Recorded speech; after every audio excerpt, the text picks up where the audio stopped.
Welcome to special debate. Andhra Pradesh రాజకీయాల్లో మరోసారి ఉద్విగ్న వాతావరణం నెలకొంది. రాష్ట్రంలో పెట్టుబడులను అడ్డుకునేందుకు, ప్రభుత్వ బ్రాండ్ ఇమేజ్ ను దెబ్బతీసేందుకు వైఎస్ఆర్ కాంగ్రెస్ పార్టీ కుట్రలకు పాల్పడిందని టీడీపీ బలమైన ఆరోపణలు చేస్తోంది. తాజాగా జరిగిన కేబినెట్ సమావేశంలో 200 దేశీయ, విదేశీ కంపెనీలకు ఫేక్ ఈమెయిల్లను పంపి రాష్ట్రంలో పెట్టుబడులు నిరోధించేందుకు వైసీపీ ప్రయత్నించిందని మంత్రి పయ్యావుల కేశవ్ సంచలన వ్యాఖ్యలు చేశారు. ఈ ఆరోపణలపై ముఖ్యమంత్రి చంద్రబాబు నాయుడు తీవ్రంగా స్పందించడం ఇప్పుడు కలకలం రేపుతోంది. పయ్యావుల చెప్పిన అంశంపై విచారణకు ఆదేశించారు చంద్రబాబు నాయుడు. ఇదంతా వైసీపీ ఆధ్వర్యంలోనే కుట్ర జరుగుతోందనేది కూటమి సర్కార్ ఆరోపణలు. దీనిపై మనతో మాట్లాడేందుకు స్పెషల్ డిబేట్ లో పార్టిసిపేట్ చేసేందుకు ఇద్దరు ఉన్నారు. సో పాదయాత్ర వెంకటేశ్వర రెడ్డి గారు, వైసీపీ అధికార ప్రతినిధి, మరొకరు పోతుల బాలకోటయ్య, రాజకీయ విశ్లేషకులు. సార్ నమస్తే. సార్ పాదయాత్ర వెంకటేశ్వర రెడ్డి గారు నమస్తే. సార్ పోతుల బాలకోటయ్య గారు నమస్తే. సార్ నమస్తే అమ్మా. సార్ వెంకటేశ్వర రెడ్డి గారు, సార్ వినబడుతుందా? సార్ వెంకటేశ్వర రెడ్డి గారు నమస్తే అమ్మా. నమస్తే సార్, మీరు చెప్పండి. 200 కంపెనీలకు ఫేక్ ఈమెయిల్ పంపిన ఆరోపణలపై వైసీపీ స్పందన ఏంటి? అసలు ఈ ఆరోపణలు ఖండిస్తూ మీ వద్ద ఏమైనా ఆధారాలున్నాయా? ముందుగా ప్రైమ్9 వీక్షకులకి, ప్యానెల్లో ఉన్న పెద్దలకి, రాష్ట్ర ప్రజలకి, మీకు శుభ సాయంత్రం. మానవుడే మహనీయుడు, మనిషే దేవుడు, సత్యమునే పలకవలెను, సత్యమేవ జయతే. ఇక్కడ విషయానికి వస్తే, కూటమి ప్రభుత్వం గత సంవత్సరం జూన్ 12వ తారీఖు ప్రభుత్వం అధికారాలు చేపట్టింది. అధికారాలు చేపట్టిన దగ్గర నుంచి ఈ రోజు ఈ డిబేట్ సమయం వరకు, ఈ రోజు కేబినెట్ మీటింగ్ సమయం వరకు రాష్ట్రంలో ఉన్న కూటమి పార్టీల కార్యకర్తలు కావచ్చు, నాయకులు కావచ్చు, అధినేతలు కావచ్చు, ప్రభుత్వ అధినేతలు కావచ్చు, ఐఏఎస్లు కావచ్చు, ఐపీఎస్లు కావచ్చు, గ్రామ స్థాయి విఆర్ఓ స్థాయి అధికారులు కావచ్చు, సామాజిక మాధ్యమాలు కావచ్చు, కొన్ని సామాజిక మాధ్యమాలు కావచ్చు, డిబేట్లలో కానీ, వార్తలలో కానీ, లేదా అధికారిక సభలలో కానీ, అసెంబ్లీలో కానీ, ప్రెస్ మీట్లలో కానీ ఎక్కడైనా జగన్మోహన్ రెడ్డి గారు పేరు తలవకుండా ఒక్క క్షణమైనా, ఒక్క వార్త అయినా, అట్లీస్ట్ ఒక బయట అయినా గడిచిందా? సహజంగా ప్రభుత్వం అధికారంలోకి వచ్చిన తర్వాత ఎన్నికలప్పుడే రాజకీయాలు ఉంటాయి. ఎన్నికలు అయిపోయిన తర్వాత, ప్రభుత్వం అధికారంలోకి వచ్చిన తర్వాత పాలసీ మ్యాటర్స్ మీద, మనం తీసుకునే పథకాల మీద, మనం తీసుకునే జీవోల మీద, ప్రజలకు ఉపయోగపడే విషయాల మీద మనం కేబినెట్ సమావేశాలు పెడతాం. కేబినెట్ సమావేశంలో కూడా జగన్మోహన్ రెడ్డి గారి మీద ఆరోపణలు చాడీలా? ప్రభుత్వం అధికారంలో ఉందా, లేక కూటమి పార్టీలు ప్రతిపక్షంలో ఉన్నాయా? అధికారంలో 164 సీట్లతోటి ఇక్కడ కేంద్రంలో అధికారంలో ఉండి చేతగాని వాళ్ళు చెప్పినట్టు చాడీలు చెప్పడం ఏందమ్మా? ఆరోపణలు నిజమైతే వాళ్ళ దగ్గర ఆధారాలు ఉంటే చర్యలు తీసుకోవచ్చు కదా. వాళ్ళు చెప్పేవన్నీ నిజాలైతే చర్యలు తీసుకోవచ్చు కదా. చర్యలు తీసుకోకుండా చాడీ చెప్పేది ఏంది? నాకు అర్థం కాలేదు. మీరు పరిపాలిస్తున్నారా, కేవలం జగన్మోహన్ రెడ్డి గారి నామం జపం చేస్తున్నారా? మీరు పరిపాలిస్తున్నట్టయితే, మీరు చెప్పే ఈ సత్యాలు అయినట్టయితే, దానికి ఆధారాలు కనుక ఉంటే ఈ పాటికే చర్యలు తీసుకోవాలి. ఆడలేక మధ్యలో ఓడన్నట్టు, మింగలేక మంగళవారం అన్నట్టు కేవలం మీరు పెట్టుబడులు తేలేక, మీ అసమర్థతని కప్పిపుచ్చుకోవడానికి, మీ పరిపాలనా లోపాలను కప్పిపుచ్చుకోవడానికి, మీ అడ్మినిస్ట్రేషన్ వైఫల్యాన్ని కప్పిపుచ్చుకోవడానికి అబద్ధాలతో మేడలు కట్టిన మీరు ఇవాళ అవి కూలిపోయి తేటతెల్లం అవుతున్నాయి. కాబట్టి మీరు వాటన్నిటిని కవర్ చేసుకోవడానికి జగన్మోహన్ రెడ్డి గారి నామం జపం చేస్తున్నారు. సంవత్సర కాలం, 13 నెలల కాలం అయింది. ఎంతకాలం గత ప్రభుత్వం మీద, జగన్మోహన్ రెడ్డి గారి మీద, వైఎస్ఆర్సీపీ మీద చాడీలు చెప్పి కాలం గడుపుతారు? మీరు అన్న మాటలేంటి, చెప్పిన మాటలేంటి, మాకు ఎంత అనుభవం ఉందని చెప్పారు, ఎన్ని ఎక్స్పీరియన్స్ ఉంది, మేము అక్కడి నుంచి తెస్తాం, ఇక్కడి నుంచి తెస్తాం, సంపద సృష్టిస్తాము అని చెప్పింది మీరే కదా. సంపద సృష్టిస్తామని చెప్పి ఇవాళ పెట్టుబడులు రానికుండా అప్పులు ఇవ్వనీయకుండా చంద్రబాబు నాయుడు జగన్మోహన్ రెడ్డి గారు చేస్తున్నారా? వైఎస్ఆర్సీపీ పార్టీ చేస్తుందా? చెప్పడానికైనా కాస్తన్నా సిగ్గుండాలా ఈ కూటమి ప్రభుత్వానికి? మాట్లాడటానికి కాస్తైనా సిగ్గుండాలి. పట్టుమని 13 నెలలు కాలం కాలేదు, 1,60,000 కోట్ల రూపాయలు అప్పు చేశారు. ఒక్క పని మేము ఈ పని చేశాము అని చెప్పడానికి ఒక్క పని లేదు. ఓకే, వెంకటేశ్వర రెడ్డి గారు మీరు ఒక్క నిమిషం ఆగండి. కదితే అమ్మ చిన్న మాట, కదితే రాజధాని రాజధాని రాజధాని Okay. రాజధానిలో ఒక్క ఇటుక పెట్టరా ఇంతవరకు? ఎప్పుడో 10 సంవత్సరాల నాడు కౌలుకు రైతుల దగ్గర 34,000 ఎకరాలు రైతుల దగ్గర భూమి తీసుకొని వాళ్ళకి ఇంతవరకు పట్టాలు ఎలికేట్ చేయాల. వాళ్ళకి ఇటుకో భూమి ఇచ్చిన వాళ్ళకి ప్రతి ఒక్కరికి ఇంటికి ఒక ఉద్యోగం ఇస్తారు. ఓకే, బాలకోటయ్య గారు చెప్పండి మేడం. బాలకోటయ్య గారు మీరు చెప్పండి. ఇప్పుడు వీళ్ళు ఆరోపిస్తున్నారు కదా 200 కంపెనీలకు ఫేక్ ఈమెయిల్ పంపినట్లు ఆరోపిస్తున్నారు. సో ఒకవేళ ఈ ఆరోపణలకు మీ వద్ద ఏమైనా ఆధారాలు ఉన్నాయా? అంటే మీరు చెప్తుంది అబద్ధం అని చెప్తున్నారు, ఇవి అన్ని కేవలం ఆరోపణలే అని చెప్తున్నారు వైసీపీ వాళ్ళు. మరి మీ దగ్గర నిజంగా ఆధారాలు ఉన్నాయా? ఉంటే చూపించమని చెప్తున్నారు. దీన్ని ఎలా చూడొచ్చు? మేడం నమస్తే. మేడం నమస్తే. నమస్తే అండి. మీకు 9 ప్రైమ్ వీక్షకులకి పాదయాత్ర వెంకటేశ్వర గారికి కూడా నమస్కారాలు. మేడం గారు, నేను అమెరికాలో చికాగోలో ఉన్నాను. ఓకే, ఇప్పుడు మీకు చికాగో నుంచే మాట్లాడుతున్నాను. ఇటీవల తానా మహాసభలకి నేను అమరావతి ఉద్యమకారుడిగా రాజధాని నుంచి ఒక అతిథిగా వచ్చాను.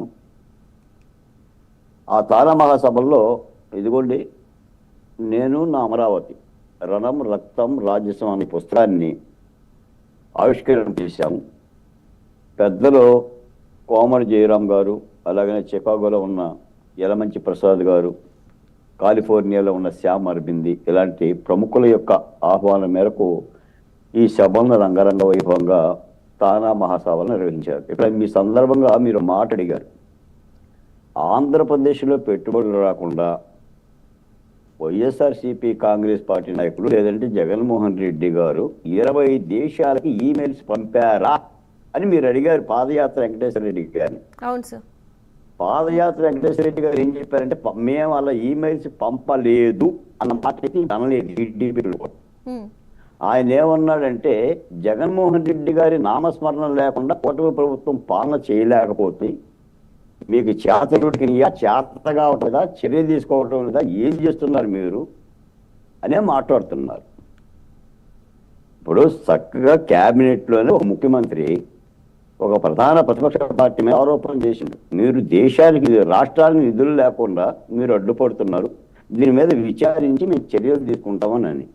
నిజానికి చెప్పాల్సింది ఏంటంటే అలాంటి అవసరం మాకు లేదు, అలాంటి తప్పుడు పనులు మేము చేయము, చెయ్యాల్సిన అవసరం. ఎందుకంటే అప్పడగటం అనేది సహజమైపోయింది. తెలుగుదేశం పార్టీలో కూటమి ప్రభుత్వం ఒక అప్పడగట్ల ఈ దేశంలో 28 రాష్ట్రాలు అప్పుడుతున్నాయి. జగన్మోహన్ రెడ్డి గారి పరిపాలన అప్పులు అడిగాం, ఉన్నది కూడా తాకట్టు పెట్టుకో. ఈ కోణాన్ని మనం అర్థం చేసుకోవాలి. అంతే తప్ప ఛాలెంజ్ చేయటం లేదు. ఈ రోజున వారి విషయాలు దాటం. నేను అధికార పార్టీలో భాగస్వామిని కాదు, నేను తెలుగుదేశం పార్టీని కాదు, నేను ప్రభుత్వంలో భాగస్వామిని కూడా కాదు. కాబట్టి నేను ఏమంటానంటే మీకు మీ ద్వారా మాట చెప్తున్నాను మేడం. ఇదే అమెరికాలో ఎవరైనా రోడ్డు మీదకి వచ్చి రప్ప అంటే కోసి కారం పెడతారు మేడం, ఆంధ్రప్రదేశ్లో బాధ్యత కలిగిన ప్రతిపక్ష పార్టీ ఒక ర్యాలీ తీస్తే కారు కింద చీలి సెంగ ఇలాంటి వాళ్ళు చనిపోతే కనీసమైన పశ్చాత్తాపం వ్యక్తం చేయకపోవడం, లేదా ఇప్పుడే నేను మీ వీడియోనే వింటున్నా బంగారుపాలెం మామిడి రైతు పరామర్శ పోయి మామిడికాయలనే తొక్కించుకుంటూ పోవడం. ఈ తరహా రాజకీయాన్ని రాజ్యం అంటామా మేడం? మీకు ఎంతో కొంత అనుభవం ఉంది, నాకు అనుభవం ఉంది. మేము చాలామంది ప్రభుత్వాలు చూసాం. కోట్ల విజయభాస్కర్ రెడ్డి దగ్గర నుంచి ఉద్దండులు చూసాం. నేదురుమల్లి జనార్దన్ రెడ్డి, స్వర్గీయ ఎన్టీఆర్, వైఎస్ రాజశేఖర్ రెడ్డి. ఏ రోజైనా ఆంధ్రప్రదేశ్లో శాంతిభద్రతలు విఘ్నం కలిగే విధంగా ఈ విధమైన కార్యక్రమాలు ఉన్నాయా? ఇప్పుడు నేను కూడా ఏంటంటే మీ డిబేట్లు చూసి అచ్చెన్నాయుడు గారు, మనోహర్ గారు ఒక ప్రభుత్వ పెద్దలయ్యుడు వాపోతున్నారు. కానీ వాపోవటం కాదు, నిజంగా పాదయాత్ర వెంకటేశ్వర రెడ్డి గారు చెప్పినట్టుగా గుంతకొచ్చి లోపల తప్పు చేసినండి. చొక్కా ఎట పట్టుకొని గుంతకొచ్చి లోపలేస్తే దట్ ఈస్ ద గవర్నమెంట్ అవుతుంది. ఓకే బాలకోటయ్య గారు, ఉడుగులు గుర్తు నాటి విమర్శలు కూడా చేయడం కూడా నేను చెప్తున్నాను మేడం. నిజంగా కనుక అలాంటి కార్యక్రమాలు కనుక ఎవరు చేసినా అది వైసీపీలే కాదు, ఓకే ప్రభుత్వ కార్యక్రమాలకి విఘ్నం పెడితే తప్పనిసరిగా ప్రభుత్వ చర్యలు తీసుకోవాలని నేను Okay. డిమాండ్ చేస్తున్నాను. ఓకే బాలకోటయ్య గారు, ఈ మెయిల్ ఇవన్నీ కూడా ఒక అంశాలు. ఓకే నేను ఒకటి అడుగుతాను. ఈ మెయిల్ల వ్యవహారంలో వైసీపీని నిందించడం రాజకీయ కుట్రను రాజకీయంగా ఎదుర్కోవడానికి ఉపయోగిస్తున్న ఒక వ్యూహం అనుకోవచ్చా? అంటే ఈ వివాదంపై విచారణకు ఆదేశించారు కదా చంద్రబాబు, సో దీన్ని ఏమనుకోవచ్చు? ఏమండే రాముడికి చేతమవుతుందండి, భారీ అవుతుందండి. భార్య అని చెప్పాలి, భార్య అని చెప్పాలి. రాముడి తండ్రి దశరథుడు, సీత తండ్రి జనకుడు స్టోరీలు చెప్పనక్కర్లా.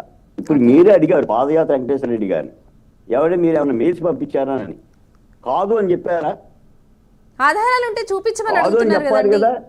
ఇప్పుడు మనం అలా అడిగినందుకే కదా ఆ వెంకటేశ్వర రెడ్డి గారు ఆధారాలు ఉంటే చెప్పారు. చూపించండి వాళ్ళని అని అంటున్నారు కదా. కాదు మేడం, కాదు మేడం, ప్రభుత్వం ఒక ఆరోపణ చేసింది. సరే మీ మాట వస్తే ఆరోపణే, ఓకే మాకు అవసరం లేదు అట్లా అవసరం లేదు అనుకో. మేము గతంలో చూసాం కదా అమరావతిలో, అమరావతి రాజధాని నిర్మాణం ఈమెయిల్ పంపించారు కదా. అవును, అది వైసీపీ హయాంలో నిలిచిపోయిందని అంటున్నారని చెప్తున్నారు.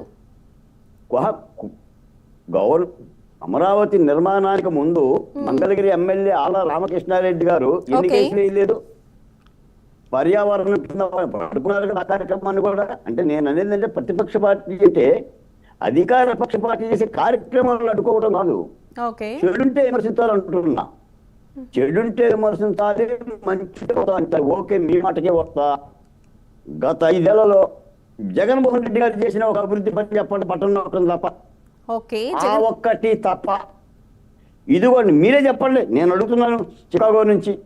ఇదిగో బాలకోట గారు ఇది కట్టాడు అని విషయం చెప్పండి, పట్టణం కట్టడం తప్ప. ఇదిగోండి 70% పూర్తయిన పోలవరాన్ని పూర్తి చేశాడని కానీ, ఓకే రైతులు భూములు ఇచ్చిన రాజధాని నిర్మాణాన్ని మరింత వేగంగా పెంచాడని కానీ, అభివృద్ధి అలాంటప్పుడు చేశాడని అమరావతిలో నిర్మాణం మొదలు అంటున్నారు. పెట్టిందే వాళ్ళని చెప్తున్నారు కదా. వాళ్ళు వైసీపీ వాళ్ళే కదా మొదలు పెట్టింది, వాళ్ళ హయాంలోనే కదా అమరావతి కూడా రాజధాని అవ్వాలని మొదలు పెట్టింది. నిజమా? ఇది వాళ్ళు నిజమా? చెప్తున్న విషయం. ఎక్కడమ్మా? ఇప్పుడు వైసీపీ కూటమి హయాంలో ప్రభుత్వం అమరావతి ఆరోపిస్తున్న మొదలు విషయం ఇదే పెట్టింది. కదండి. కాదు మేడం, వైసీపీ హయాంలో అమరావతి మొదలు పెట్టవేంటి? పాదయాత్రలు మేము అది వాళ్ళు ఎందుకు చేశాం? చెప్తున్నారు, కూటమి వాళ్ళు నా చెప్తున్నారు. మెల్ల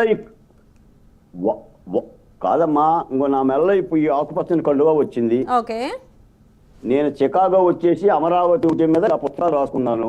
ఓకే ఎందుకు రాసి అమరావతి ఉద్యమం మీద పుస్తకం ఎందుకు రాశారు మేడం?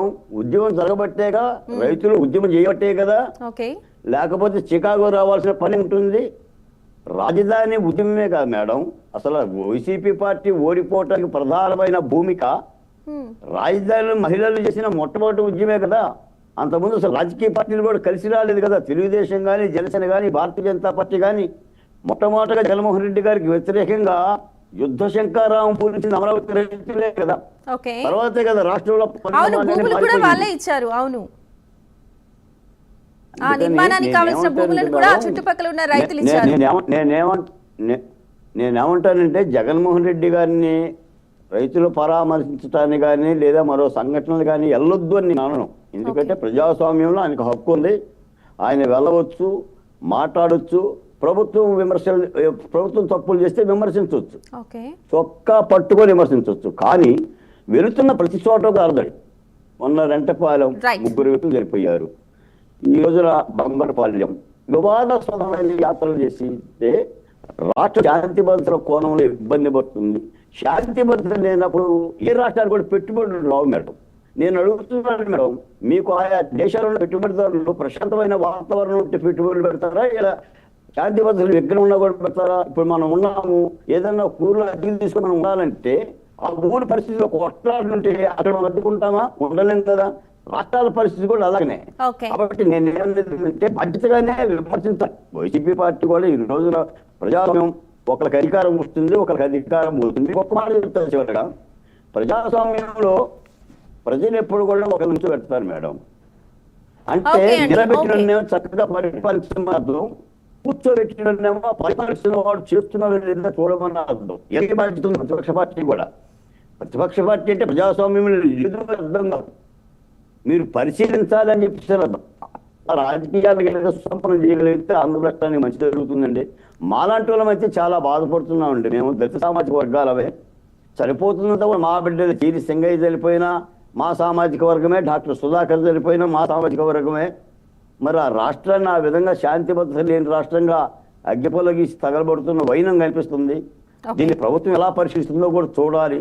నేను ఇంకొకటి కూడా చెప్తున్నా, పదే పదే వైసీపీ పార్టీని అంటాం కంటే ఇందాక మన పాదయాత్ర వెంకటేశ్వర రెడ్డి గారు చెప్పినట్టుగా జగన్మోహన్ రెడ్డి మీద చర్చ చేయడం కంటే ఖచ్చితంగా చర్యలు తీసుకోగలగాలండి ప్రభుత్వం. ఆ దిశగా ముఖ్యమంత్రి గారు అడుగులు వేస్తే మరి. ఓకే బాలకోటయ్య గారు, చాలా థ్యాంక్స్ అండి స్పెషల్ డిబేట్ లో పార్టిసిపేట్ చేసినందుకు. ఇది ఇవాల్టి స్పెషల్ డిబేట్.